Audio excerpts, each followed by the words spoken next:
This week's tale begins on the Boulevard du Temple in Paris, France. The date? July 28th, 1835. The boulevard is a street many of us may feel we know, even if, like myself, you've never visited the City of Lights before. A man named Louis Daguerre pointed a newfangled device out of a window in 1839, shooting down at Crime Boulevard, as the street was then known.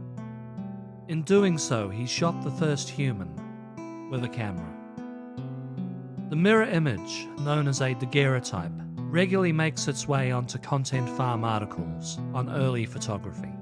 Though ant-like, at least one person is discernible in the otherwise quiet street scene. One must imagine the scene in July 1835 rather differently. The street was overflowing with soldiers in their best attire. This was the day King Louis Philippe I, a man not generally given to displays of pomp and wealth, inspected the Paris National Guard as they stood to attention. 2 weeks after that more famous revolutionary date, July the 14th, which commemorates the 1789 storming of Bastille Prison, people were out in force to celebrate the July Revolution of 1830, which swept him into power over their rightful heir, his 11-year-old second cousin. At around midday, the king was nearing 50 Boulevard du Temple, with an entourage which included 3 of his sons and a collection of high-ranking officers. A sudden flash was seen from a third-floor window, accompanied by a rain of gunfire. Tearing through the crowd, this rapid-fire burst of lead felled 18 bystanders, badly injuring 22 more. Of the survivors, many were so badly wounded they required amputations. Its intended target, the king, escaped with only a cut to the forehead. The assault ended just as drastically as it began. The weapon responsible had partially backfired, injuring the assailant, who then fled the scene, leaving a telltale trail of blood behind. The killer was a Corsican former soldier named Giuseppe Marco Fieschi. He served in the French army in Napoleon's time. He went off to fight in Russia with the Grande Armée, who had been so decimated by both weather and Russian counterattack. A truly harrowing, traumatic experience to live through. Post-war, Fieschi signed up as a mercenary in the service of the former King of Naples. When an attempt to overthrow the current Neapolitan regime went badly, he fled to France as a refugee. Soon after his arrival, he was arrested and jailed for 10 years for cattle theft. Embittered, he became embroiled in revolutionary circles upon his release.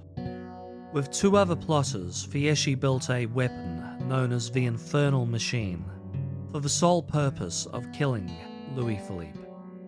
It had 25 barrels aligned side by side, all set on the same downward trajectory. Each was full of shot and would fire simultaneously on a single trigger. While this sounds in effect vaguely like a machine gun, the Infernal Machine was a volley gun, capable of firing just the once before it needed reloading. Volley guns could be found in use as early as the 15th century, but were rarely used. A cannon loaded with grape shot could imitate a volley gun, while a volley gun cannot fire cannonballs. The name The Infernal Machine says all you really need to know, however. A year before the release of the first truly effective assault rifle, the Drace needle gun, the world was still in the era of the blunderbuss and the musket. A gun which could kill or wound 40 in the blink of an eye was absolutely hellish. Before we move on from this Infernal Machine, I should point out Fieschi was soon caught, his accomplices rounded up, and all were sent to the guillotine. Another newish technology with a surprisingly long list of antecedents. So from one Infernal Machine to another.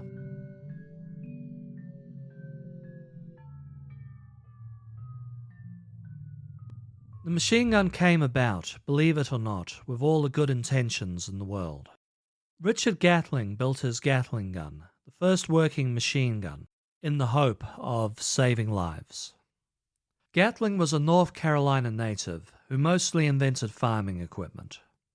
One day he read an article stating more soldiers died in war from disease than in battle. This left him aghast. He believed he could save millions of lives in the future if he could just create a machine which let a few men do the work of several units. Gatling hoped his innovation would lead to less soldiers on the battlefield and therefore less death. The Gatling gun made its debut in 1862 in the midst of the extremely bloody American Civil War, where more, not less soldiers were sent out to fight. The Gatling gun had a hand crank which powered it, so it was still a long way off from machine guns as we know them, but it was used to horrific effect in several wars from the 1860s to the turn of the century. It was used to gun down thousands of Zulu, Chinese, Japanese, Spaniards, Chilean, Native Americans, and Filipino, among others. A fully automated reloading mechanism would come along, and its inventor, William Cantello, would have even more blood on his hands. Who, you ask? I'm being a little facetious. Maybe. Let's reset the stage. This tale restarts in the late 1870s. Neighbours of the Tower Inn, a Southampton pub, have wondered aloud for months the origin of an ungodly noise coming from the pub's basement. The landlord, one William Cantello, was a man of varied interests. The son of an Isle of Wight publican and brushmaker, William studied engineering as a younger man. On arrival at the coastal town, he set up a foundry specialising in boat propellers. He soon diversified, buying a pub. An endless tinkerer, Cantello set up a workshop in the tunnel beneath the pub. We already know what he was working on down there. Machine guns were the thing that year. Gatling invented his gun through poorly thought-out humanitarian motives. A newfound drive among several European nations to conquer and exploit the life out of Africa from around 1870 was the main driver for many recent military innovations. On the other side of that ledger, European armies had seen a marked drop in young men signing up for service after the Crimean War. This, more than anything, necessitated new methods of killing people at scale. After Gatling, Swedish inventor Thorsten Nordenfeldt built a hand-crank gun in 1873. William Gardner, an Ohio-based former army captain, built his Gardner gun a year later. These weapons were a step in the right direction, but if someone can make something fully automatic, possibly loading the next bullet off the energy generated from the gun's recoil, well, that was the holy grail. Sometime in 1880, William came up from his basement to announce he had finally solved that problem. He was the inventor of the world's first true automatic machine gun. When some young chap faced off against an army of angry locals, waving their assegai, akrafina or trumbash at them, that young man could rest assured that he had a Cantello gun, and they had not. His two sons and daughter must also have been quietly overjoyed at the prospect of a decent night's sleep, free of the noise from their father's infernal machine. It's claimed soon after, William announced to his family he was going on a well-earned holiday. Given the same sources claim his sons helped him pack his gun for travel, it's far more likely he left on a business trip, hoping to find a buyer for the weapon. Little did his children know, but as he set off, this was the last time they would ever see him. Well, the last verified time in any case. He never returned home. His children did their best to find him, but they were unsuccessful. They hired a private investigator who confirmed William sailed to the USA, but they could not trace him any further. Their snowy-haired, bushy-bearded father was lost to them forever. Then in 1882, a rather remarkable man emigrated to the United Kingdom. Born in Sangerville, Maine in 1840, Hiram Maxim was quite the up-and-coming engineer. He created an asthma inhaler a mousetrap, a curling iron for one's hair, and steam pumps. He had a disputed claim to having really invented the electric light bulb. Years later, but before the Wright brothers' first flight in Kitty Hawk, a prototype airplane he was working on broke free of its tethers and flew, although it's a stretch to say it was a controlled flight. In 1885, he invented the world's first automatic machine gun, the Maxim gun. One day, Cantello's sons were reading the morning newspaper when an article on Maxim jumped out of them. "That's father," one said, astonished at the photo of the snowy-haired, bushy-bearded man. What's more, that gun of his, that Infernal Machine, was the spitting image of Cantello's weapon. The young men pursued Maxim in an effort to prove his true identity. Maxim refused to give them the time of day. This culminated in an attempted ambush at Waterloo Station in 1885, when the boys rushed towards him yelling, "Father." Maxim hurriedly boarded his train. There is little to no doubt Cantello and Maxim were different people. In a world full of snowy-haired, bushy-bearded people and few cameras, both men did have some photos to compare one another. To my eyes, the men looked nothing alike, though Cantello could almost be a latter-day bearded Roger Taylor of Queen in a famous people are all ageless vampires meme.